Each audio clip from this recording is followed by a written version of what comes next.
music for this project and your latest album simultaneously? Do you see any differences or any similarities? They're almost opposite. Yeah, loads of differences. At first I thought we had the first rehearsal and I started getting into all the animations. I thought they're really interesting and there's all the different styles are brilliant. But it was really hard. It was a bit like Jekyll and Hyde going between the two things. I was like, oh my god.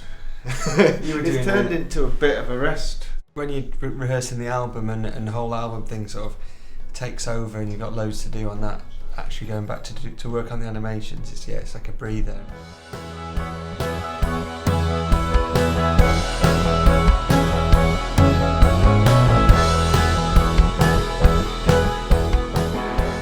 We've done a couple of film things before. Normally it finishes on a real big sort of glorious high moment. This one's really dark.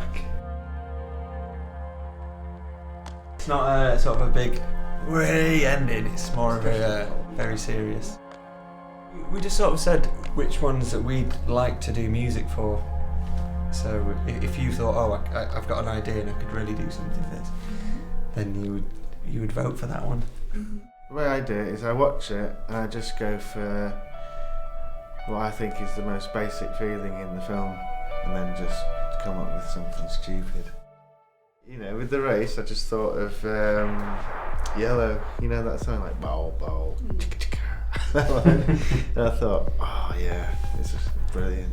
And then just made it into a sort of rock dance thing.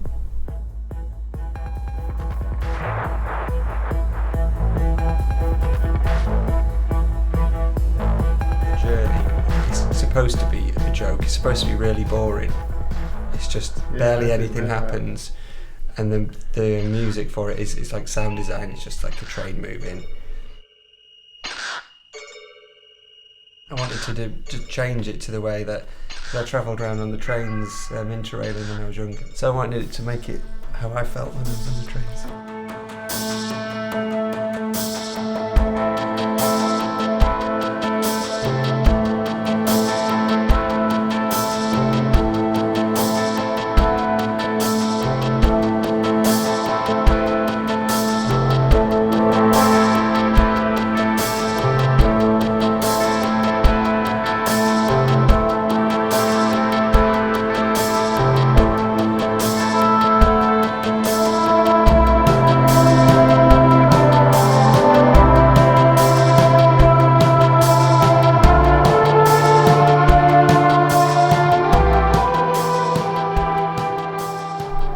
I just thought of him roaring, like,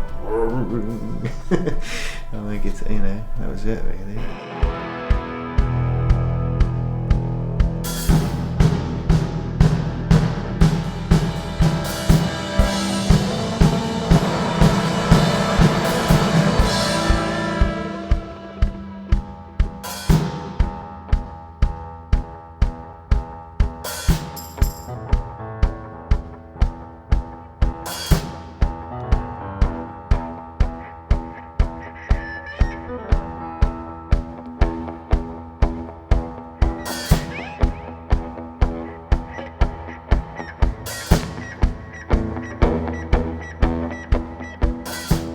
Pretty avant-garde, aren't they? Quite weird stories. Some of them was kind of so abstract that there wasn't like an obvious narrative story to it. And I think it'd be fine to do music to it if you recorded it, but to do it in like live, it's a whole different thing. So I think we needed something where we could tell a story. You kind of tell the story quite a lot. Like when something happens, you often do something in music.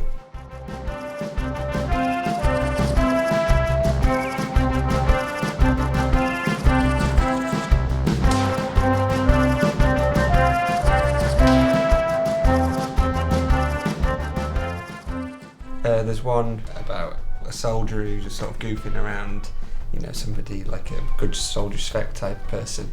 He does different things and then he stands up, so I kind of wanted each scene to be noticed, so like there'd be a fly buzzing around his face, so I kind of wanted to do it like that, bookend each, so it's like a mini story. You've decided to leave some of the original sound. Why? So one of them is like a guy walking, and it's in a concentration camp, and he's shouting, and that's really dramatic. So I wanted to keep all that.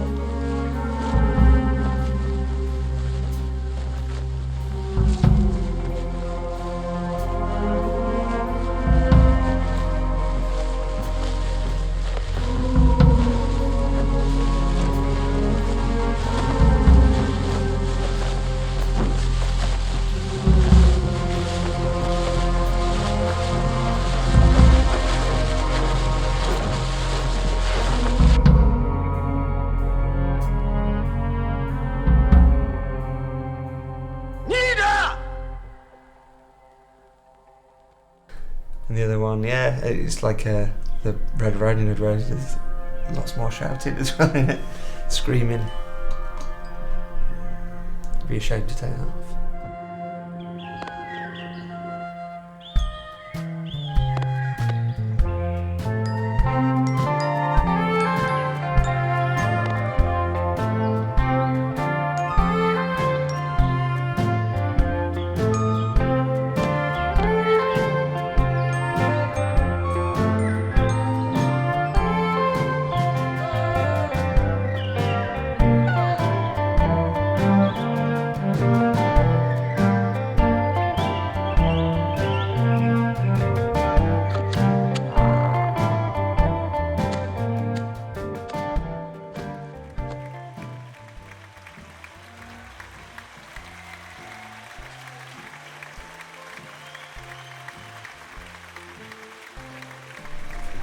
It was just nice to see him on a big screen and hear it really loud. We could be practicing and like projecting onto the wall. So that was really good. It's that whole thing of like, you're going out there and you're doing a show for the first time, and there's a lot of things going through your head. But no, it's brilliant. Yeah, it's really good. It's really enjoyable. Yeah, I think it sort of worked out well. There were lots of things that could have gone wrong, and they didn't. So that was good. Is there any specific reason why you were kind of drawn to this part of Europe, to Poland and to Polish animation? We're kind of big fans of Europe in general. I like all the different sort of artistic cultures you get in different areas at different times, and it's just another good one.